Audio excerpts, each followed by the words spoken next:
Comme il se doit. Donc, le problème, c'est quoi? Les gens du FCC, ils n'ont pas habitué de respecter les textes. Vous comprenez? Ici, c'est la toute première fois que nous vivons cette alternance et cette, qu'on appelle l'état des droits. Ces gens-là, ils sont habitués de télécommander les gens par téléphone. Oui, mais si, faites ceci, faites cela. Ils ne respectent pas les textes. C'est pour ça qu'on les augmente encore $2000.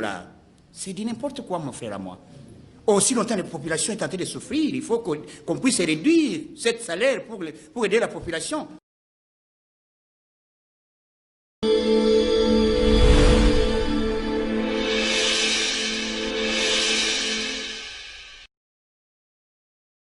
Madame, mesdames et messieurs, bienvenue dans cette émission J'aime mon pays, une émission de CACOM Télévision, une émission dédiée pour décortiquer les actualités. Merci de tous connectés de partout pour nous suivre.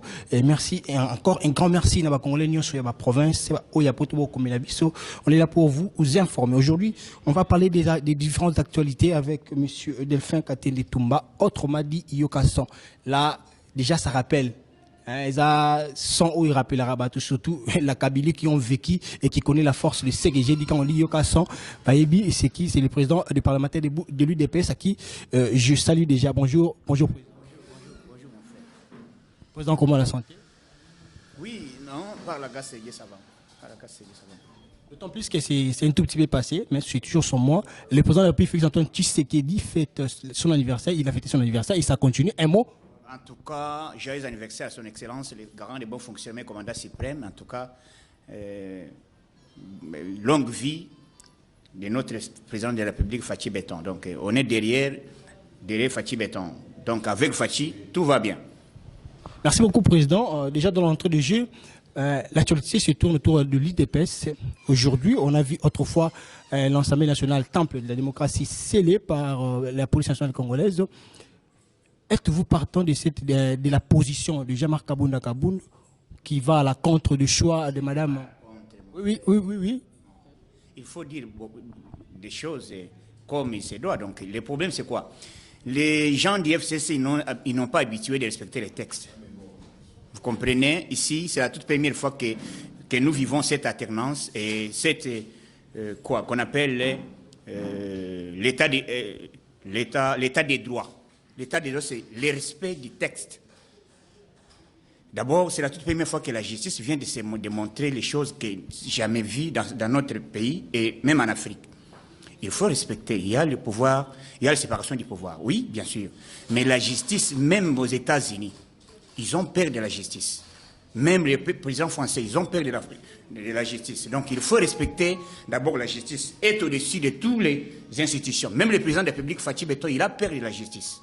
Mais comment vous pouvez imaginer un jour, on a donné l'ordre de suspendre momentanément, qu'on va annoncer, en attendant d'abord l'arrêt de la Cour constitutionnelle. Comment vous pouvez imaginer et vous revenez le matin, vous vous réveillez, allez continuer. Donc, nous disons l'UDPS, Jean-Marc Kabounda est de nôtres, Madame Seya est de nôtres. Où est le problème? Il faut rester, attendre jusqu'à tel point que la Cour constitutionnelle va déclencher. Aussi longtemps qu'on n'a pas encore déclenché, c'est la violation. Et puis, c'est une façon d'intimider la justice. On ne pouvait pas intimider la justice. Mais non, vous soutenez le choix de Mme Patricia ou la position du... Mais la justice a déclenché qu'on a réhabilité Jean-Marc Kabounda. Nous sommes derrière la justice. Il faut attendre. On a réhabilité Jean-Marc Kabounda. Où est le problème? Nous soutenons Jean-Marc Kabounda. Ce qui dit Jean-Marc Kabounda, qui dit Fachi Béton, qui dit Christian, qui dit Madame Patricien, qui dit Jean-Marc Kabounda. Et si vos partenaires ne refusent parce qu'ils sont contre ce partenariat, d'abord je vous dis, il faut respecter les textes, mon frère.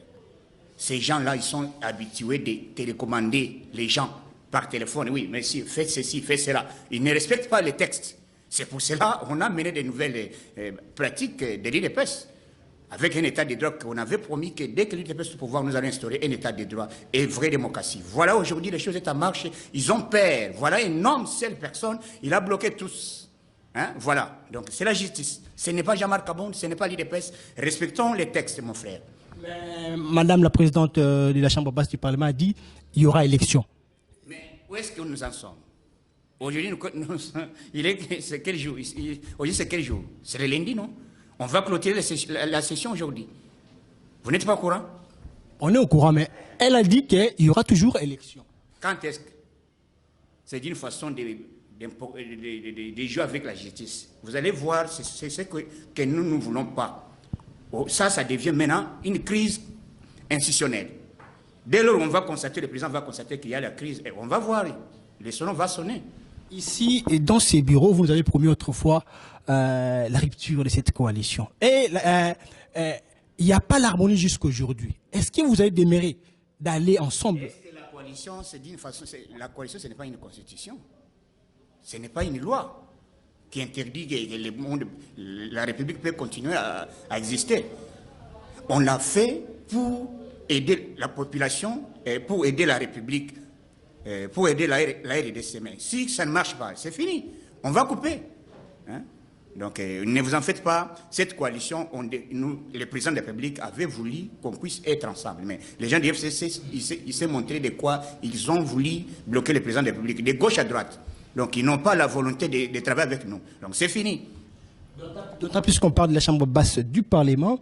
Et parmi les actualités qui fait la ronde des médias ici, en République démocratique du Congo, il y a les députés qui demandent l'ajout de leur salaire de $1000.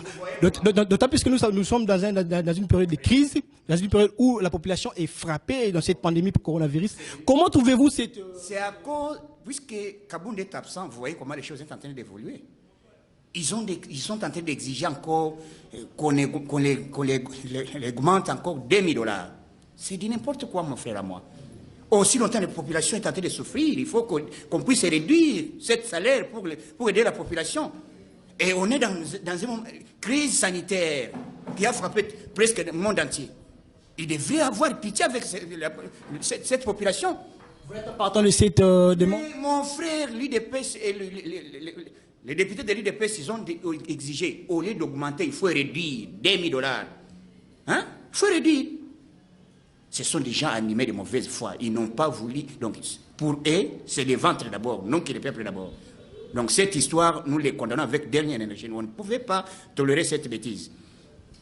L'affaire CENI, le choix du nouveau président de cet organe de la démocratie, comment jugez-vous ce débat? Parce que déjà, aux côtés de la MOCA, agit ça comme une provocation. On peut attendre, puisqu'on est dans la démocratie, la société civile peut se choisir, la confession religieuse peut se choisir, mais on ne pouvait pas aller, d'abord, l'Église catholique et toutes les confessions religieuses, ils peuvent se réconcilier pour qu'on puisse choisir quelqu'un qui est honnête au moins, puisqu'il y a des gens qui vont venir pour nous combattre, et les gens qui vont venir pour l'intérêt de l'autre. Nous ne voulons pas cette histoire. Et puis nous demandons aux membres de l'Église, des confesseurs religieuses et la société civile de se réconcilier et puis pour qu'on puisse choisir quelqu'un digne de son nom. En termes de profil, quel profil jugerez-vous que la CENI des prochaines élections 2023 puisse avoir? Quelqu'un qui n'est pas corrompu, premièrement. Quelqu'un qui n'est pas corrompu et quelqu'un qui est intègre. Hein, vous savez, il y a des choses qu'on a vécues pendant des années. Hein. Il y a des exceptions, hein, mais... Les exceptions que l'UDPS avait décriées autrefois. Autrefois, vous savez, même Mosengo, il avait fait des choses à CNS que les gens ne pouvaient pas croire. Donc, pour le moment, nous demandons, et le président, et nous allons aussi nous consulter, nous demandons maintenant la société civile, vraie société civile, pour choisir quelqu'un, ça ne demande pas beaucoup de temps. Donc il faut chercher quelqu'un qui est intègre et qui est quelqu'un qui respecte les textes. Nous sommes presque à la fin, on ne peut jamais clôturer cet entretien sans pourtant jeter un coup d'œil sur l'affaire 100 jours qui va se clôturer déjà le 20. Bon, vous demandez quoi à la justice concernant cette situation où Kamere se sent déjà coincé? Bon, coincé comme tel, puisque vous savez, dans ce monde, les gens n'ont pas habitué. L'homme politique, ils étaient habitués de tromper les gens, qu'il est expert en matière coincée, ainsi de suite. Vous voyez comment aujourd'hui il est attrapé. Hein, vous comprenez qu'il se disait que moi je ne suis pas volé, voilà. Mais il y a des indices sérieux. lorsque vous commandez quelqu'un qui prenez l'argent de l'État, allez distribuer ça à l'hôtel, on appelle ça quoi? Comment? On appelle ça comment? C'est ça le détournement qu'on appelle.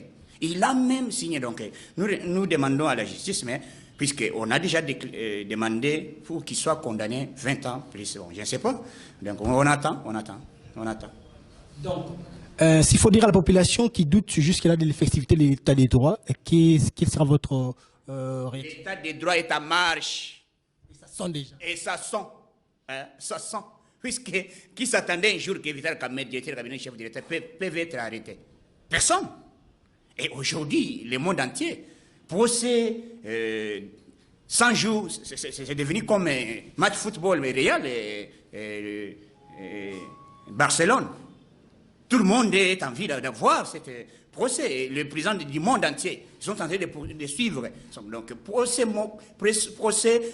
que les gens ne se croyaient pas que ça pouvait se faire. Et aujourd'hui, avec Fachi Béton, aujourd'hui, avec l'IDPS, comme on avait promis, dès que l'IDPS est au pouvoir, nous allons instaurer un état de droit. Et nous allons instaurer vraie démocratie. Chose dit, chose faite.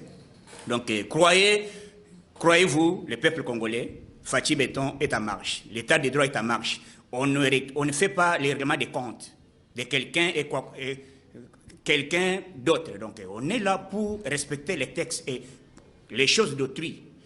Tout le monde tout ce qui est complice à cette histoire, il sera arrêté et condamné. Donc, coup de chapeau aux magistrats, coup de chapeau au nouveau juge que le président vient de nommer. Voilà, il s'est démontré de quoi il est capable d'arrêter tous les voleurs en cravate. Monsieur Delphin, ces procès, c'est un procès historique et qui peut aussi vendre très bien l'image de notre pays en termes de justice. Qu'est-ce que vous avez demandé particulièrement aux juges? Aux juges, soit au moins sérieux, puisqu'on ne pouvait pas vous corrompre et vous ne pouvez pas soutenir quelqu'un, vous voyez qu'il est déjà dedans, il est déjà coupable. Donc il faut soutenir ce qui est valable. Donc je vous demande d'être serein, et d'être intègre, d'être au moins sérieux, Donc c'est comme ça que nous allons élever notre nation. Merci beaucoup, Président. Mesdames et messieurs, merci de nous avoir suivis. On était là avec M. Delphin Katende Toumba, qui est le président des parlementaires debout de l'Union pour la démocratie et le progrès social, ambassadeur de tous les parlementaires debout, comme lui-même vient de le signaler. Nous vous remercions. Abonnez-vous massivement sur notre chaîne CACOM Télévision. Nous sommes là pour vous informer et pour vous décortiquer les actualités. Merci au boss Crispin, un cabinet des États-Unis d'Amérique qui nous suit en ces moments. Et restez branchés et connectés. Et prenez soin de vous, car chaque jour est une vie. Au revoir.